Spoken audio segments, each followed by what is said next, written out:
3 door Mahindra ഥാറുമായിട്ട് compare ചെയ്യുമ്പോൾ Thar റോക്സിനുള്ള design differences എന്തൊക്കെയാണെന്ന് നോക്കാം. നമുക്ക് ഫ്രണ്ടിൽ നിന്ന് തുടങ്ങാം. ഈ വണ്ടിയുടെ ഏറ്റവും കോൺട്രവേഴ്ഷ്യൽ ആയിട്ട് നിൽക്കുന്ന രണ്ട് ഡിസൈൻ എലമെന്റ്സിൽ ഒന്നാമത്തേത് ഗ്രില്ലാണ്. ഇത് ഒരു 6 ഫ്ലാറ്റ് ഗ്രില്ലാണ്, അഥവാ മഹീന്ദ്ര വിളിക്കുന്ന പോലെ 6 പാക്ക് ഗ്രില്ലാണ് ഇതിൽ കൊടുത്തിരിക്കുന്നത്. ആൻഡ് അതിന് കൂടെ തന്നെ ഒരു പ്രൊജക്ടർ LED ഹെഡ് ലാംപ്സ് കൊടുത്തിട്ടുണ്ട്. ടെയിൽ ലാംപ്സും വരുന്ന LED യൂണിറ്റ് തന്നെയാണ്. ഹെഡ് ലാംപ്സിനകത്ത് ഒരു C ഷേപ്പിലുള്ള DRLs ഇൻറ്റഗ്രേറ്റ് ചെയ്തിട്ടുണ്ട്. ഇതൊരു 3 ഡോർ അല്ല 5 ഡോർ ആണെന്ന് ഏറ്റവും ഉച്ചത്തിൽ വിളിച്ച് പറയുന്നതിൻ്റെ സൈഡ് ഡിസൈനാണ്.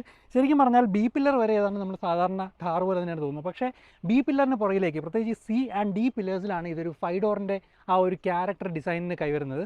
C പില്ലറിൻ്റെ ഡിസൈനാണ് ഈ ഒരു വണ്ടിയുടെ ഡിസൈനിൻ്റെ കാര്യത്തിൽ കോൺട്രവേഴ്ഷ്യൽ ആയിട്ട് നിൽക്കുന്ന രണ്ടാമത്തെ കാര്യം. സ്ലാൻഡിംഗ് ആയിട്ടുള്ള C പില്ലർ ഡിസൈനും ആൻഡ് ഒരു സ്റ്റബ്ബി ആയിട്ടുള്ള D പില്ലർ ഡിസൈനുമാണ് ഥാർ 5 ഡോറിനുള്ളത്. റെയർ ഡോറിൻ്റെ ഹാൻഡിൽസ് വരുന്നത് പില്ലർ മൗണ്ടർ ആണ്. ചങ്കി ആയിട്ടുള്ള വീൽ ആർച്ചസ് ആണ് കൊടുത്തിരിക്കുന്നത്. ഥാർ റോക്സിന് എക്സ്ട്രാ 2 ഡോർസ് കൊടുത്തിട്ടുണ്ട്. പക്ഷേ ഈ ഡോറുകൾക്ക് ഒരു പ്രശ്നമുണ്ട്. Let me explain.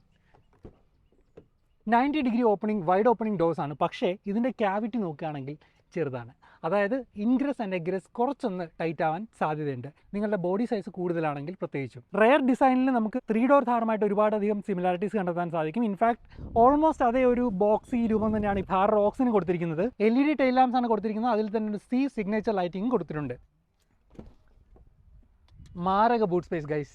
644 ലിറ്റേഴ്സോളമാണ് ഇതിൻ്റെ ഓവറോൾ നെറ്റ് ബൂട്ട് സ്പേസ് വരുന്നത്. സാധാരണ ഥാറിൽ കണ്ട പോലെ തന്നെ രണ്ടായിട്ട് തുറക്കാവുന്ന ടെയിൽ ഗേറ്റ് ആണ്. ഈ വണ്ടി ഫുള്ളി ഒരു മെറ്റൽ ബോഡിയാണെന്നുള്ളതാണ്. നമുക്ക് 3 ഡോറിൽ കണ്ട പോലുള്ള ഫൈബർ അല്ല ഈ വരുന്ന ഒന്നും.